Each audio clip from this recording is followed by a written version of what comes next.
morning, I found my garbage cans perfectly arranged in a straight line across my driveway. I knew someone had been on my property all night. My name is Lisa, and I lived alone in a quiet house on Cedar Avenue in Seattle, Washington. I was a teacher at the elementary school, and I loved my peaceful neighborhood where nothing exciting ever happened. But that Thursday morning in November changed my whole world. I was leaving for work when I saw something that made me stop walking. My 3 garbage cans were lined up perfectly in the middle of my driveway. Not where I had left them the night before by the curb, but blocking my car so I couldn't drive out. Each can was exactly the same distance apart, like someone had used a ruler to measure the spaces.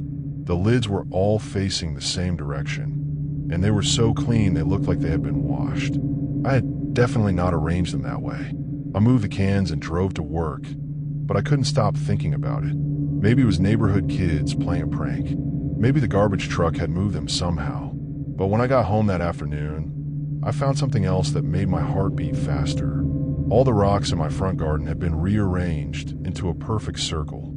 The flowers that were scattered around my yard were now planted in neat rows like soldiers standing at attention. Someone had spent hours in my yard, organizing everything while I was at work.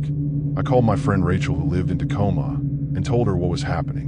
"That's really weird, Lisa," she said. "Maybe you should call the police." But I felt embarrassed. What'd I tell them? That someone had cleaned up my yard? That didn't sound like a crime. That night, I barely slept. Every small sound made me think someone was outside moving my things around again. When I woke up the next morning, I was almost afraid to look outside. Everything in my backyard had been reorganized too. My patio chairs were stacked in a perfect pyramid. My garden tools were lined up against the fence from shortest to tallest. Even my outdoor plant pots were arranged in size order. It looked like someone with a serious mental problem had been playing with my yard like it was a dollhouse. I was too scared to go to work, so I called in sick and stayed home. I watched out my windows all day, but I never saw anyone suspicious walking around Bellevue or the nearby neighborhoods. That evening, I drove to Spokane to stay with my sister Emma for the weekend. I needed to get away and think about what to do. When I came back on Sunday, my house looked normal again. Nothing had been moved or rearranged. I thought maybe whoever was doing this had gotten bored and moved on. But Monday night, something much scarier happened. I was watching TV when I heard a soft scraping sound coming from my kitchen. It sounded like someone dragging furniture across the floor. I grabbed a flashlight and tiptoed to my kitchen window. What I saw made me feel sick to my stomach. A person was in my backyard, moving my patio furniture around in the dark. They had a small flashlight and were working very quietly, arranging everything in perfect patterns. I could see it was a woman with short gray hair wearing a purple sweater. She moved slowly and carefully, like she had all the time in the world. I called 911 immediately. "There's someone in my backyard moving my furniture," I whispered into the phone. The operator told me to stay inside and lock my doors. Police were coming right away. I watched the woman through my window while I waited. She didn't seem to be stealing anything. She was just rearranging everything in a neat, organized patterns. She lined up my flower pots, stacked my outdoor cushions, and even organized my garden hose into a perfect coil. When the police sirens got close, the woman looked up. She saw the flashing lights coming down my street and calmly walked to my back fence. She climbed over it and disappeared into the woods behind my house. Officers Thompson and Lee searched my yard and the surrounding area, but they couldn't find her. However, they did find evidence that she had been coming to my house for weeks. Behind my garden shed, they found a small camp chair and a thermos. The woman had been sitting in my yard for hours at a time, just watching my house and planning how to organize my things. They also found a notebook hidden under my back porch. Inside were detailed drawings of my yard with different arrangement ideas. Pages and pages of sketches showing where to put my garbage cans, how to organize my flowers, and even which direction my patio chair should face. The scariest page had a drawing of the inside of my house. Someone had been looking through my windows and making notes about how my furniture was arranged indoors. Officer Thompson's face was serious when he showed me the notebook. "Ma'am, this person has been studying your property for a long time," he said. "This isn't just random mischief. She's obsessed with organizing your space." The next day, Detective Martinez came to talk to me. She said they had shown the notebook to a psychiatrist, and he thought the woman might have a mental illness that made her need to control and organize everything around her. Some people with severe anxiety disorders do this, Detective Martinez explained. They feel better when everything is perfectly arranged, even if it doesn't belong to them. For the next week, police officers drove by my house every few hours. I also borrowed a security camera from my neighbor in Olympia and set it up to watch my backyard. On Friday night, the woman came back. I watched on my camera as she climbed over my fence at midnight. She had the same calm, patient way of moving. She started rearranging my patio furniture again, making everything perfectly straight and organized. This time, I called the police before she could escape. Officers caught her while she was stacking my flower pots in a neat tower. Her name was Margaret Foster, and she lived in a nursing home in Everett. She had dementia, and sometimes she would wander away at night. The nursing home staff said Margaret used to be a professional organizer before she got sick. Now her brain was confused, and she thought every yard and house needed to be arranged perfectly. She had been walking around different neighborhoods in Redmond, Kirkland, and Bothell, organizing people's outdoor spaces while they slept. I wasn't the first person this had happened to. Margaret wasn't trying to hurt anyone. Her brain was just telling her that everything needed to be neat and tidy, even things that belonged to other people. The nursing home put better security measures in place, so Margaret couldn't wander away anymore. But for weeks afterward, I still felt nervous when I came home from work. Every time I saw my yard, I expected to find everything moved around again. Every small sound at night made me think someone was outside organizing my things. The scariest part wasn't that Margaret wanted to hurt me. It was knowing that someone had been in my space night after night, touching my belongings and rearranging my life without my permission. Even when someone's intentions aren't evil, it's still terrifying to know they've been on your property while you slept, changing things and making your safe space feel less safe. Sometimes the person outside your house isn't a dangerous criminal. Sometimes it's just someone whose brain isn't working right anymore. But that doesn't make it any less scary when you discover they've been there all along. The scratching on my tent walls at Yellowstone stopped the moment I grabbed my flashlight, but the heavy breathing outside continued for 3 more hours. I had driven 12 hours from Denver to reach Yellowstone National Park for what was supposed to be a peaceful solo camping trip. After months of working overtime at my accounting job, I desperately needed time away from spreadsheets and office politics. The Madison campground was perfect, surrounded by tall pine trees with the Madison River flowing nearby. I arrived on a Thursday afternoon in late September. Most families had gone home after Labor Day, so the campground was nearly empty. Only 2 other tents were visible from my spot, both at least 50 yards away. The silence felt like medicine for my stressed mind. I set up my small blue tent on a level patch of ground between 2 large lodgepole pines. The campsite had a metal fire ring and a wooden picnic table that looked like it had been there for decades. By evening, I had a small campfire crackling and was roasting hot dogs on a stick while watching the sunset paint the sky orange and purple. The temperature dropped quickly after dark, which was normal for Wyoming in autumn. I put on my heavy jacket and sat by the fire reading a mystery novel by the dancing flames. Around 9 o'clock, I heard an owl hooting somewhere in the forest, followed by the distant howl of a coyote. These sounds made me feel connected to the wilderness in a way that city life never could. By 10:30, I was getting sleepy. I doused the fire with water from my jug, making sure every ember was completely dead. Park rangers were very strict about fire safety, especially during dry seasons. I brushed my teeth at the water spigot near the restroom building, then crawled into my sleeping bag. The tent felt cozy and warm. I could hear the river gurgling about 30 feet away, mixed with the gentle rustling of wind through pine needles. These natural sounds usually help me fall asleep quickly when camping. But that night, I kept hearing something else. Around midnight, I became aware of footsteps on the dried pine needles and twigs that covered the forest floor. At first, I assumed it was another camper walking to the restroom building. The footsteps were slow and careful, like someone trying not to make noise in the dark. Then I realized the footsteps had stopped right outside my tent. I held my breath and listened carefully. Someone was definitely standing there, maybe 3 feet from where I lay in my sleeping bag. I could hear them breathing, not heavy panting, but the quiet, controlled breathing of someone trying to stay silent. My heart started pounding so loud I was afraid the person outside might hear it. I reached slowly for my flashlight, trying not to make any noise that might let them know I was awake.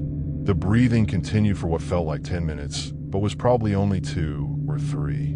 Then I heard the footsteps again, circling around my tent.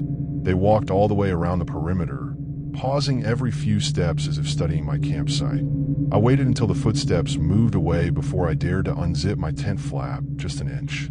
Through the tiny opening, I could see the beam of a small flashlight moving between the trees about 20 yards away. Someone was definitely out there, and they weren't just passing through. The footsteps came back. This time, they approached the side of my tent where my backpack was stored in the vestibule. I heard the soft sound of nylon fabric brushing against something, like someone was touching the outside of my tent. Then came the scratching. Long, deliberate scratches along the tent wall, starting at ground level and moving upward. It sounded like fingernails dragging across the waterproof fabric. The scratching moved slowly around the tent, always at the same height, like someone was drawing invisible lines on the walls. I gripped my flashlight tighter and tried to decide what to do. Should I turn on the light and confront whoever was outside? Should I shout for help and hope the other campers would hear me? Should I just lie still and hope they would eventually leave? The scratching stopped suddenly. Everything became silent except for the river and wind. I waited, barely breathing, for any sign of what the person outside might do next. Then I heard their voice. "I know you're awake in there," a man said softly. His voice was calm and conversational, like he was talking to an old friend. "I've been watching you since you arrived this afternoon." My blood turned to ice. This person had been observing me for hours without my knowledge. While I thought I was alone and safe in the wilderness, someone had been lurking in the shadows, studying my routine. "You picked a good campsite," the voice continued. "Nice and isolated. The other campers can't see you from where they're sleeping." I finally found my courage and flicked on my flashlight, shining it toward where the voice had come from. The bright LED beam cut through the darkness, but I saw nothing except trees and shadows. "Don't bother looking for me," the man said, and now his voice came from a different direction. "I know these woods better than you know your own bedroom." I unzipped my tent flap completely and stepped outside with my flashlight, sweeping the beam back and forth across the campsite. My tent, my car, the picnic table, everything looked normal except for one thing. My cooler, which I had secured with a bungee cord and placed on the picnic table, was now sitting on the ground next to my car. Someone had moved it while I was lying in my tent, paralyzed with fear. "Looking for something?" the voice asked. This time it came from much closer, maybe 10 feet behind me. I spun around, pointing my flashlight toward the sound, but again saw nothing. Whoever this person was, they were incredibly good at staying hidden in the forest shadows. I made a decision that probably saved my life. Instead of trying to pack up my campsite in the dark while being stalked, I ran straight to my car, jumped inside, and locked all the doors. My hands were shaking so badly, I could barely get the key into the ignition. As I started the engine, my headlights illuminated the area in front of my car. Standing at the edge of the light, maybe 30 feet away, was a tall figure in dark clothing. The person didn't run or try to hide. They just stood there watching me, as if they wanted me to see them. I threw the car into reverse and backed out of the campsite as fast as I dared on the narrow dirt road. In my rearview mirror, I could see the figure walking slowly toward my abandoned tent. I drove straight to the ranger station and reported what had happened. 2 rangers returned to my campsite with me at dawn to retrieve my camping gear. They found my tent exactly as I'd left it, but the contents of my backpack were scattered around the campsite. My food had been eaten, and my spare clothes were arranged in a neat pile next to the fire ring. The rangers told me that this wasn't the first report they'd received about someone stalking campers in remote areas of the park. They suspected it was a person who lived illegally in the wilderness, possibly someone with serious mental health issues. I never found out who the man was or what he really wanted, but I learned that even in our most protected national parks, You're never completely safe from the darkness that some people carry with them. I still go camping, but never alone, and never without telling multiple people exactly where I'll be staying. Finding my garden gate wide open at 3 in the morning in Savannah was strange enough, but discovering fresh mud footprints leading right up to my bedroom window made me realize I wasn't alone. I had been living in my grandmother's old house in Savannah, Georgia for 6 months. The house was over 100 years old, with tall white columns on the front porch and a beautiful garden full of magnolia trees and colorful flowers. It sat on Bull Street in the historic district, where all the houses were old and full of stories. When Grandma Rose passed away, she left me the house in her will. I was 23 years old and had just finished college, so moving to Savannah seemed like the perfect way to start my new life. The house was much bigger than any apartment I could afford, and living there made me feel close to Grandma Rose's memory. The house had 3 bedrooms, a big kitchen with old-fashioned cabinets, and a screened-in back porch that looked out over the garden. My favorite part was the garden gate at the back of the property. It was made of black iron with curvy designs, and it opened onto a small alley that ran behind all the houses on the block. For the first few months, everything was wonderful. I got a job at a flower shop downtown, and I spent my evenings reading books on the back porch while listening to the sounds of the neighborhood.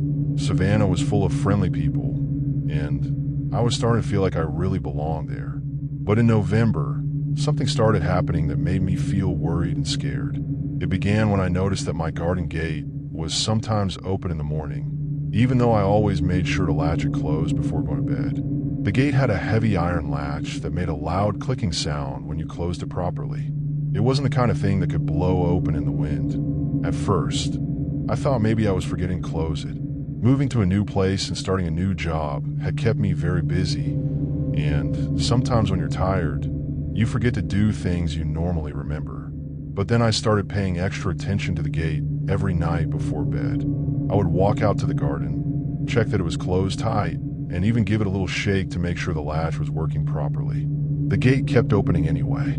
After this happened 4 nights in a row, I decided to stay awake and watch for what might be causing it. On Friday night, I made a big cup of coffee and sat in my dark bedroom with the curtains open just a tiny bit. My bedroom window had a perfect view of the garden gate.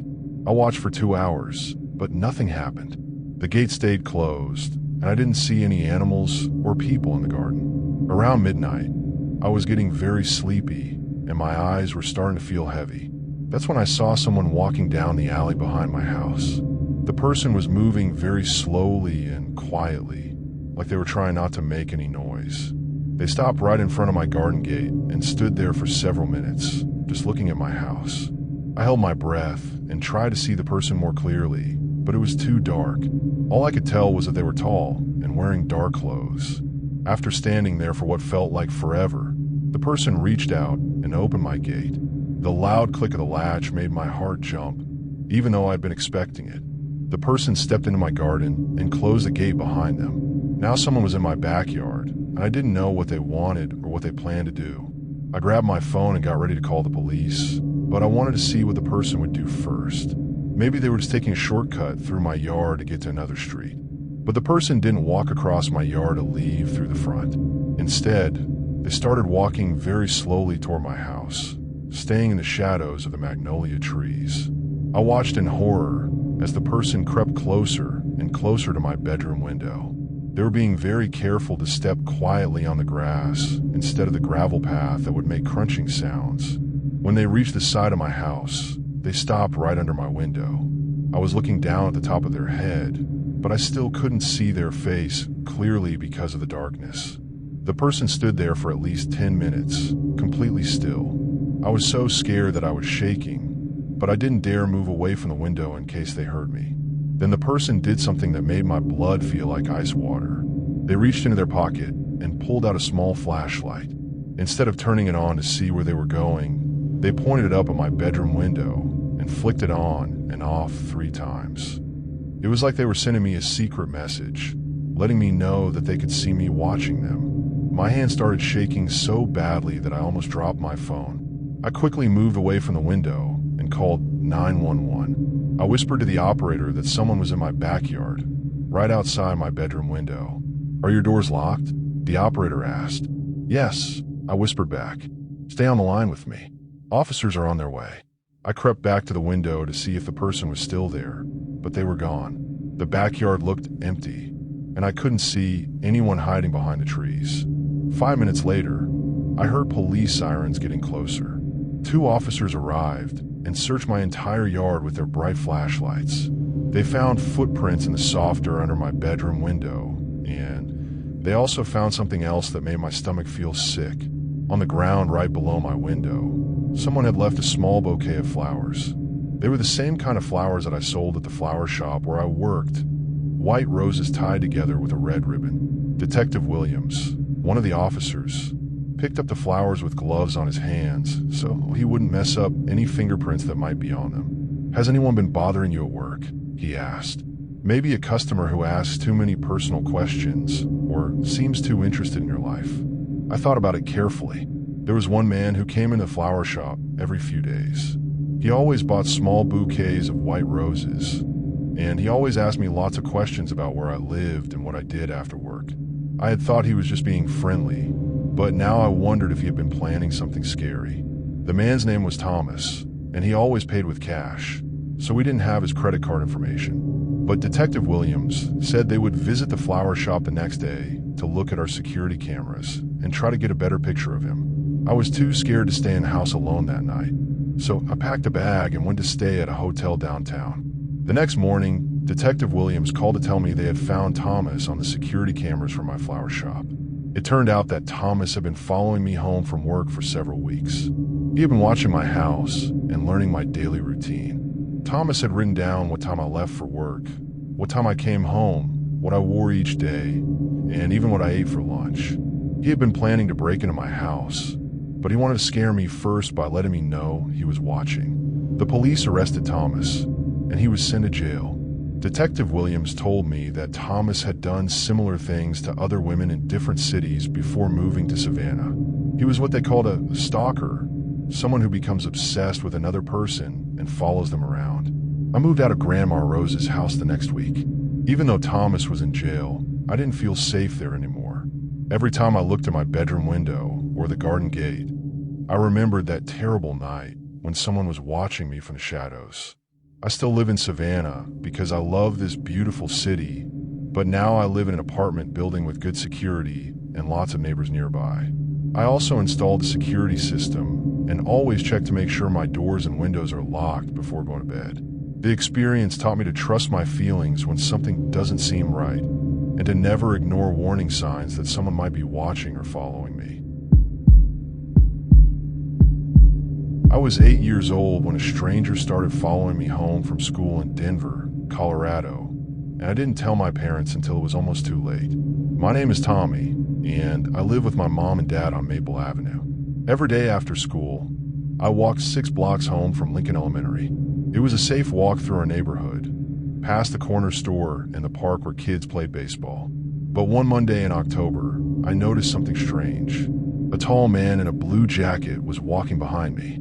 He stayed far back, but every time I turned around, he was there. When I walked faster, he walked faster. When I stopped to tie my shoe, he stopped too and pretended to look at his phone. I thought maybe he just lived in my neighborhood and was going the same way. Lots of people walked down Maple Avenue, but the next day, he was there again. Same blue jacket, same slow walking, same stopping when I stopped. By Thursday, I was getting scared. The man never tried to talk to me, but he followed me every single day. He would stay about half a block behind, just watching. I wanted to tell my mom, but I was worried she might not believe me. What if she thought I was making it up? What if the man was just walking home like me? On Friday, something happened that made me know this wasn't normal. I was walking past Riverside Park when I decided to test something. Instead of going straight home, I turned into the park and sat on a bench. I pretended to play with my backpack zipper, but really I was watching. The man in the blue jacket stopped at the park entrance. He stood there for 10 minutes, just staring at me. He didn't go into the park. He didn't walk away. He just watched me sit on that bench. That's when I knew he was following me on purpose. I got up and ran. I ran as fast as I could through the park, past the playground, and out the other side. When I looked back, the man was running too. Not fast, but fast enough to keep me in sight. I ran all the way home and burst through her front door. My mom was making dinner in the kitchen. "Tommy, why are you running?" she asked. "You look scared." I told her everything. About the blue jacket, about the man following me every day, about him waiting and watching in the park. My mom's face went white. She called my dad at work, and he came home right away. Then they called the police. Officer Johnson came to our house that evening. He was a kind man who spoke to me like I was grown up, not just a kid. "Tommy," he said, "you did the right thing by telling your parents. Can you describe this man for me?" I told him the man was tall with dark hair. He wore the same blue jacket every day. He carried a black bag over his shoulder, and he had a scar on his left cheek that looked like a lightning bolt. Officer Johnson wrote everything down. He said he would have police officers drive around our neighborhood to look for this man. The next Monday, my dad walked me to school. After school, my mom picked me up in our car. I didn't have to walk home alone anymore. But that Wednesday, something scary happened. My mom was running late at work, so she called my teacher and asked if I could wait in the classroom until she arrived. I sat at my desk drawing pictures while Mrs. Garcia graded papers. Through the classroom window, I saw him. The man in the blue jacket was standing across the street from the school. He was looking right at our classroom window, looking right at me. "Mrs. Garcia," I whispered, "that man is outside." She looked where I was pointing and saw him too. Her face went serious, and she quickly called the office. "We need to call the police," she told the principal. "There's a suspicious man watching one of our students." Within minutes, 2 police cars arrived at the school. But when they got there, the man was gone. Officer Johnson came to talk to me again. He said they were taking this very seriously now. The man wasn't just following me home anymore. He had come to my school. "Tommy," Officer Johnson said, "I want you to know that this isn't your fault.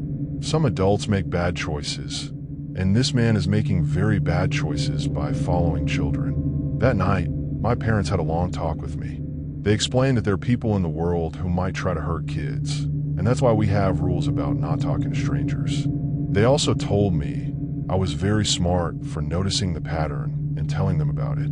For the next 2 weeks, either my mom or dad walked me to and from school every day. I didn't see the man in the blue jacket anymore, and I started to feel safe again.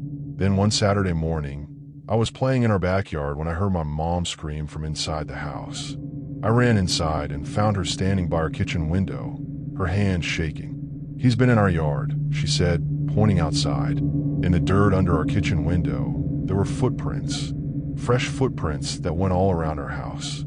Someone had been walking around our home, looking in our windows. My dad called the police immediately. When Officer Johnson arrived, he found more than just footprints. Hidden behind our garden shed, they found a notebook. Inside the notebook were pages and pages of notes about me. What time I left for school, what I wore, what route I took home, even what I ate for lunch, because the man had been watching me through the school cafeteria window. The scariest part was the last page.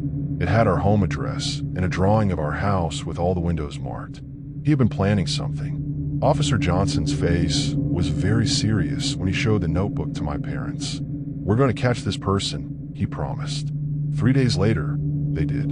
The man's name was David Mitchell, and he had been doing this to other children in Boulder and Fort Collins. The police found him because a neighbor in Lakewood had seen him watching kids at a playground and called 911. When they arrested him, he still had that blue jacket and the black bag. Inside the bag were more notebooks about different children and a camera with pictures of kids walking home from school. Officer Johnson told us that David Mitchell would go to prison for a very long time. He said I was a hero for being brave enough to tell my parents what was happening. But even now, years later, I still remember how it felt to know someone was watching me, following me, planning something bad. I learned that trusting your feelings is important. If something feels wrong, it probably is wrong. And telling a trusted adult is always the right thing to do, even if you're scared they won't believe you. The scariest thing about that whole experience wasn't the man himself. It was knowing that he looked like any normal person you might see at the grocery store or walking down the street. Sometimes the most dangerous people hide in plain sight, wearing normal clothes and carrying normal bags. But they're not normal at all.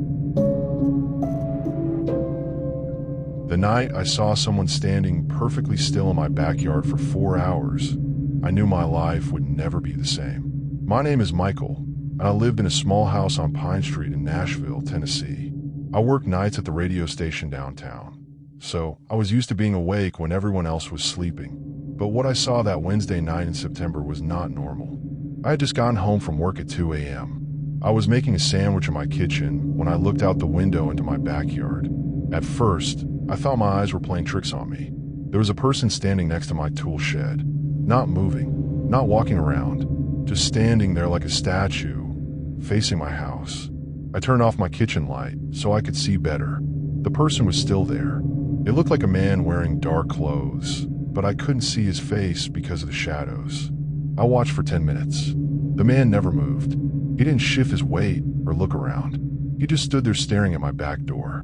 I was scared, but I was also confused. Maybe it was someone who was lost. Maybe their car broke down and they needed help. I turned on my back porch light to get a better look.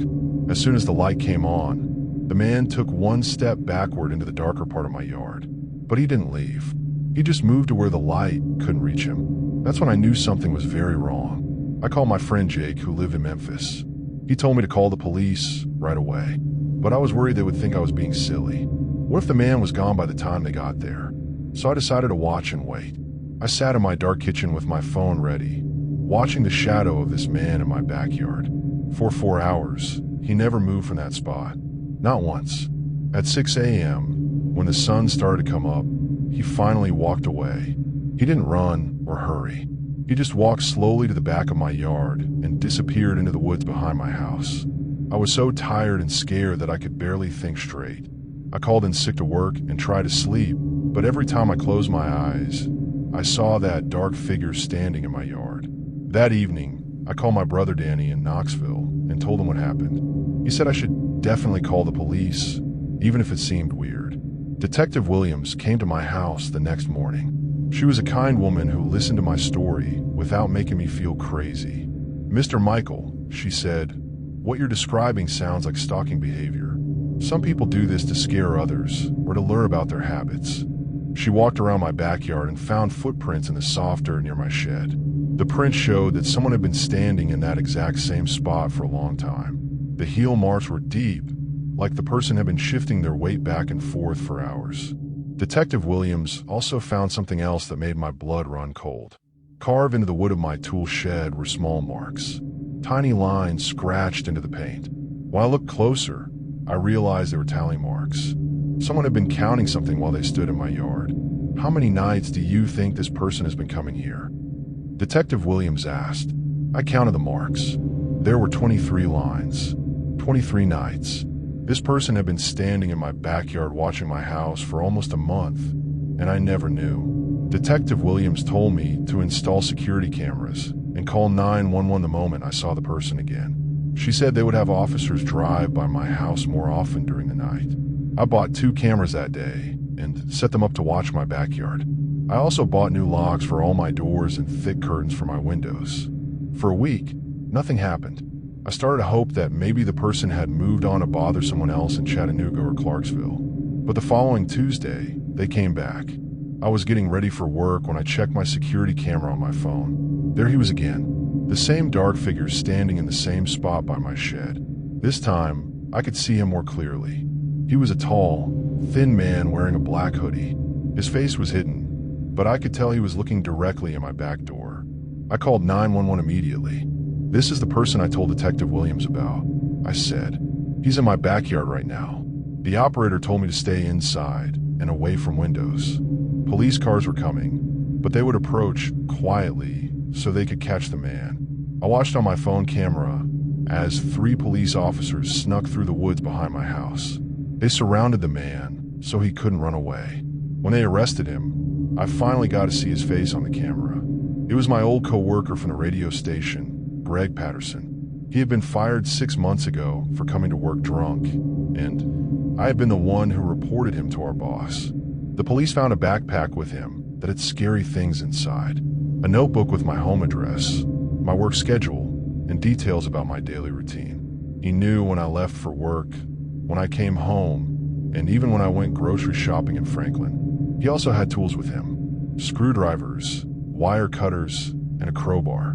Detective Williams said these were tools someone would use to break into a house. When they questioned Greg, he admitted he had been watching me for months. He wanted to scare me because he blamed me for losing his job. He had been planning to break into my house when I wasn't home and destroy my things. The tally marks on my shed were counting down. He had decided to break in on the 30th night, which would have been the following week. Greg went to jail for stalking and planning to commit burglary, but even knowing he was locked up didn't make me feel safe right away. I couldn't stop thinking about all those nights when he was standing in my yard while I slept, all those hours when he was watching my house, learning my habits, and planning something terrible.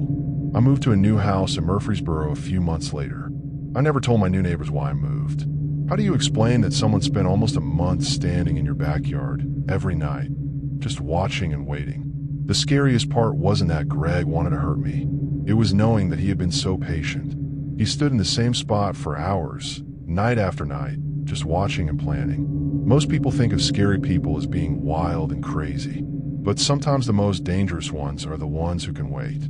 The ones who can stand perfectly still in your backyard for 4 hours without moving. The ones who count down the days until they're ready to do something awful. Even now, in my new house, I check my backyard cameras every night before bed, because I learned that sometimes the person who wants to hurt you is someone you already know, and they might be more patient than you could ever imagine. The first time I saw someone holding up a mirror outside my bedroom window, I thought I was having a bad dream. My name is Carlos, and I lived in a small apartment on Sunset Drive in Miami, Florida. I was 22 years old and worked at the grocery store in the mornings, so I went to bed early every night. But that Monday night in July, something woke me up at exactly 2:30 a.m. There was a bright light shining in my bedroom. At first, I thought it was a car's headlights in the parking lot, but when I sat up in bed, I saw something that made me freeze with fear. A man was standing outside my first floor window, holding a large mirror. He was angling it so that it reflected the street light directly into my room, making everything bright like daytime. I could see him clearly through the glass. He was wearing all white clothes and had a baseball cap pulled down over his face. He stood perfectly still, just holding that mirror and watching me wake up. When he saw me looking at him, he didn't run away or hide. He just tilted the mirror slightly, making the light move around my room like he was playing with it. I jumped out of bed and ran to my living room to call the police. But by the time I got to my phone, the light was gone. When I looked back at my window, the man had disappeared. I called 911 anyway. Someone was outside my window with a mirror. I told the operator. She said it sounded strange, but she would send an officer to check around my building. Officer Garcia came 20 minutes later and walked around my apartment complex. He found footprints in the dirt under my window and some small pieces of glass on the ground, like someone had broken a mirror. Have you had any problems with neighbors or co-workers? Officer Garcia asked me. I told him no. I was quiet and kept to myself. I didn't have any enemies or people who didn't like me. Officer Garcia said it was probably just someone playing a prank, but I should call if it happened again. The next night, I made sure my curtains were closed tight before I went to sleep. I also moved my bed away from the window, so no one could see me from outside. But at 2:30 a.m. exactly, the bright light came back. Even with my curtains closed, the light was so strong it woke me up. I could see the man's shadow moving around outside my window as he positioned his mirror to shine the light through the small gaps in my curtains. This time I was ready. I grabbed my phone and took a video as I pulled back the curtain. The same man in white clothes was there again. Same baseball cap, same large mirror. But this time, he had painted something on the mirror in black paint, written backwards on the glass, so I could read it from inside were the words, "I see you sleeping." My hand shook as I called the police again. The man saw me on the phone and calmly walked away, carrying his mirror like it was no big deal. Officer Garcia came back, and I showed him the video on my phone. His face got very serious when he saw the message on the mirror. "This isn't a prank," he said. "This person is trying to scare you on purpose. We need to figure out who this is." He took my phone to the station to make copies of the video, and Detective Rodriguez came to talk to me the next day. "Carlos, has anyone been asking questions about where you live or when you sleep?" she asked. I thought hard, but I couldn't think of anyone. I lived a simple life. I worked at the store, came home, watched TV, and went to bed. Detective Rodriguez said they would have officers patrol my area more often, especially around 2:30 a.m. when a man seemed to come by. But I was too scared to sleep in my bedroom anymore. I moved my mattress to my living room and slept on the floor where there were no windows. For 3 nights, nothing happened. I started to hope that maybe the police presence had scared the mirror man away. Then on Friday night, he showed up at my front door. I was lying on my living room floor, trying to sleep when I heard a soft tapping sound. I looked toward my front door and saw bright light coming through the peephole. Someone was shining a light directly into it from the hallway. I crept to the door and looked through the peephole. The mirror man was standing right outside my apartment, holding his mirror up to reflect the hallway light through the peephole and into my apartment. This time, he had written a new message on the mirror: "Open the door." I called 911 immediately and whispered that the man was right outside my apartment. The operator told me to stay away from the door and keep it locked. Police were coming as fast as they could, but the man didn't leave. For 15 minutes, he stood outside my door, moving his mirror around to shine light through the peephole and under the door crack. When the police sirens got close, I heard him walking away down the hallway, but he was walking slowly, like he wasn't worried about getting caught. Officers Thompson and Martinez searched the building, but they found something that made everyone very concerned. The mirror man had left his mirror propped against the wall next to my door. It was a large bathroom mirror, and written on it in black paint were dozens of messages. "I watch you sleep. I know your schedule. You cannot hide. I will keep coming back." At the bottom of the mirror, there was something even scarier. My full name and my work schedule, written out perfectly. He knew exactly when I left for work and when I came home. Detective Rodriguez took pictures of everything and had the mirror tested for fingerprints. "Carlos, this person has been studying your life," she said. "He knows too much about your routine for this to be random." The next day, she came back with news that made my stomach drop. "We found fingerprints on the mirror," she said. "The man doing this is your co-worker from the grocery store, Antonio Reyes." I couldn't believe it. Antonio worked in the produce section, and I barely knew him. We had never even had a real conversation. But when the police questioned him, Antonio admitted everything. He said he had been watching me for months because he thought I had gotten a promotion that should have been his. He lived in the same apartment complex as me, just 2 buildings over in Orlando Gardens. That's how he knew my schedule and when I would be sleeping. Antonio had been planning to scare me so much that I would quit my job or move away. He thought if I left, he would get my position at the store. The police found more mirrors in his apartment, along with notebooks full of information about my daily routine. He had been watching me go to work, come home, and even go grocery shopping in Homestead on weekends. Antonio went to jail for stalking and harassment, but even knowing he was locked up didn't make me feel safe right away. I kept thinking about all those nights when he was standing outside my window with that mirror, watching me sleep and planning his next move. I moved to a new apartment in Fort Lauderdale a month later. I never told my new neighbors why I moved or about the mirror man who used to wake me up with bright lights. The scariest part wasn't the mirrors or the messages. It was learning that someone I saw every day at work had been watching my every move and planning ways to terrorize me. He had seemed like a normal person during the day. He said hello in the hallways and smiled when we passed each other at work. But at night, he became someone different. Someone who would stand outside my window for hours, holding mirrors and writing scary messages. Even now, when I see people carrying mirrors or reflective objects, I get nervous, because I learned that sometimes the person trying to scare you isn't a stranger. Sometimes it's someone you work with every day, someone who smiles at you and pretends to be normal, and they might be planning something much scarier than you could ever imagine. I had just moved to Salem, Oregon from Phoenix, Arizona to start my new job at the library. The small house I rented sat at the end of Cherry Street, surrounded by tall fir trees that made the yard feel like a secret hideaway. The house was painted yellow with white shutters, and it had a big front porch with a wooden swing.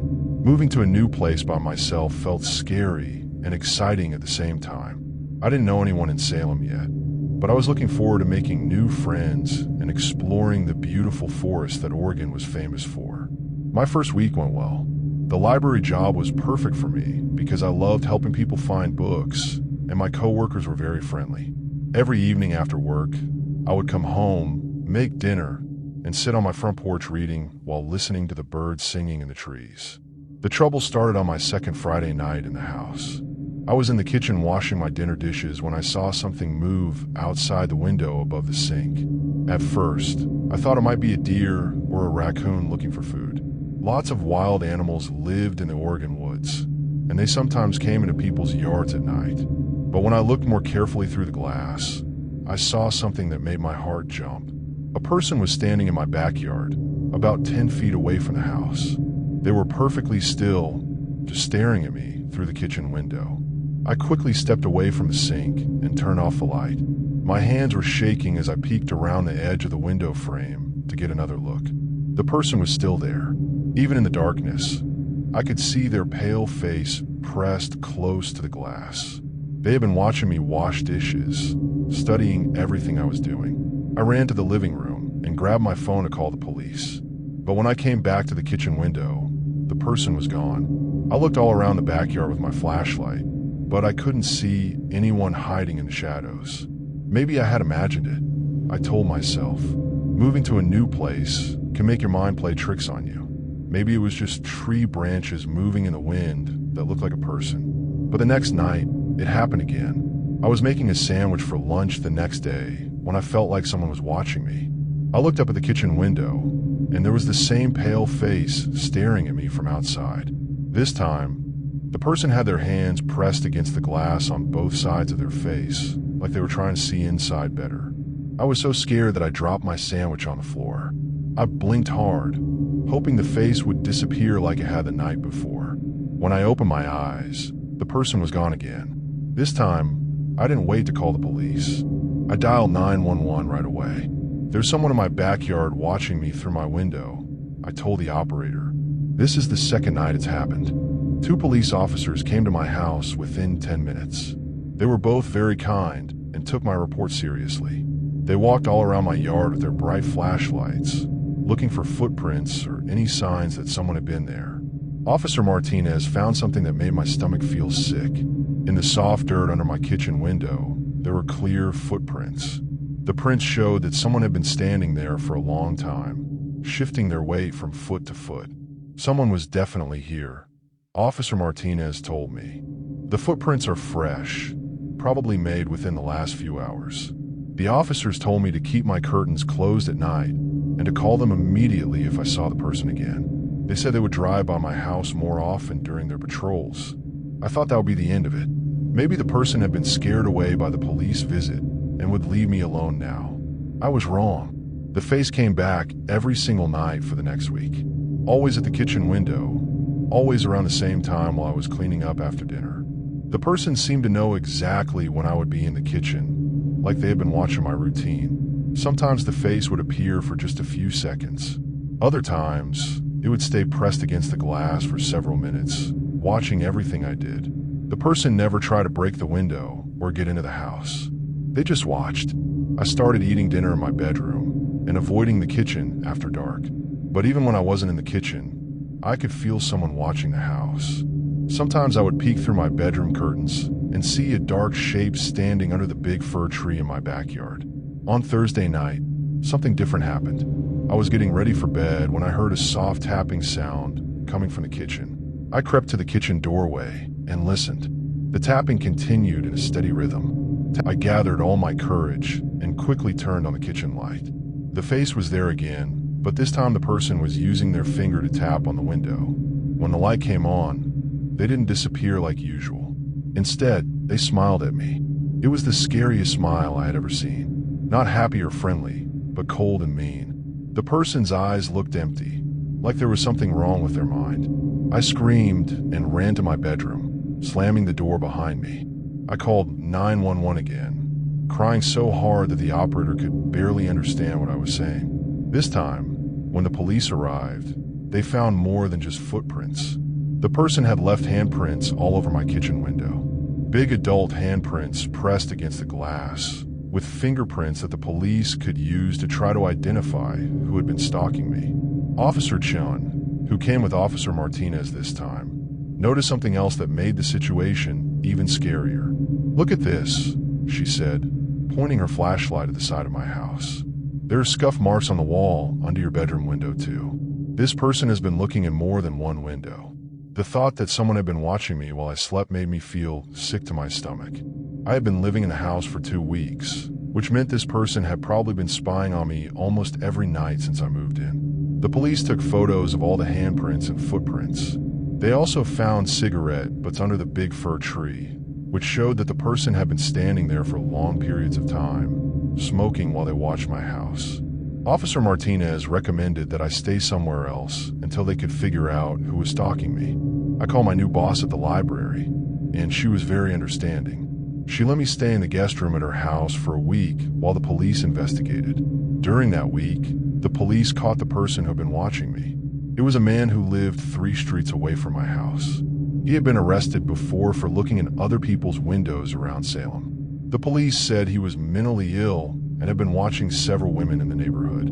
The man was sent to a hospital where doctors could help him with his sickness. The police promised he wouldn't be allowed to come near my house again. I was able to move back home, but I installed bright motion sensor lights all around my yard and heavy curtains on every window. Even now, months later, I still check all my windows before going to bed each night. Salem is a beautiful city, and I love living here. But that experience taught me that even in the safest places, you have to be careful and trust your feelings when something doesn't seem right. The first time I heard someone trying to open my front door at 3 in the morning, I thought I was dreaming. My name is Sarah, and I had just moved to Phoenix, Arizona for my new job at the hospital. I rented a small apartment on Oak Street, and I loved how quiet it was compared to my old place in Chicago. But that Tuesday night in March changed everything. I was sleeping when a sound woke me up. It was the sound of someone turning my door handle very slowly, trying not to make noise. I lay in bed, my heart beating fast. Maybe I was just hearing things. Maybe it was my neighbor coming home late. But then I heard footsteps on my porch. Slow, careful footsteps walking back and forth outside my door. I grabbed my phone and tiptoed to my living room window. I peeked through the curtains, but my porch light was off. Everything was dark. The footsteps stopped, and I thought whoever was had left. I went back to bed, but I couldn't fall asleep. The next morning, I checked my front door. The handle was loose, like someone had been pulling on it hard. There were also muddy shoe prints on my welcome mat that weren't there the day before. I called my landlord, Mr. Wilson, and told him what happened. He said he would fix the door handle, and maybe it was just someone who got confused about which apartment was theirs. But I knew that wasn't true. Someone had been trying to get into my home on purpose. That weekend, I drove to Mesa to visit my sister Katie. I told her about the strange night visitor, and she looked worried. "Sarah, you need to be more careful," she said. "Maybe you should get a security camera or something." When I got back to Phoenix that Sunday evening, I bought a small camera at the electronics store in Tempe. I set it up to watch my front door from inside my apartment. For 3 nights, nothing happened. I started to think maybe the person had moved on to bother someone else. Then on Thursday night, they came back. I was watching TV when I heard the familiar sound. Someone was trying my door handle again. This time I was ready. I turned on my camera and watched as a dark figure appeared on the screen. It was a woman with long hair wearing a black coat. She was trying different keys in my lock. My hand shook as I called 911. "Someone is trying to break into my apartment," I whispered into the phone. The operator told me to stay inside and lock my bedroom door. Police were on their way, but before they arrived, something even scarier happened. The woman stopped trying keys and walked to my living room window. She pressed her face against the glass and peered inside.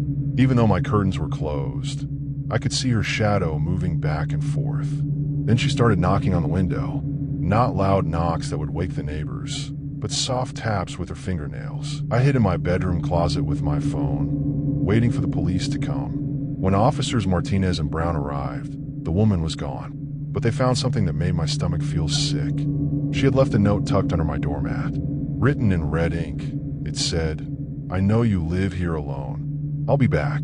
Officer Martinez took the note and asked me to show him the camera footage. When he saw the woman trying different keys, his face got serious.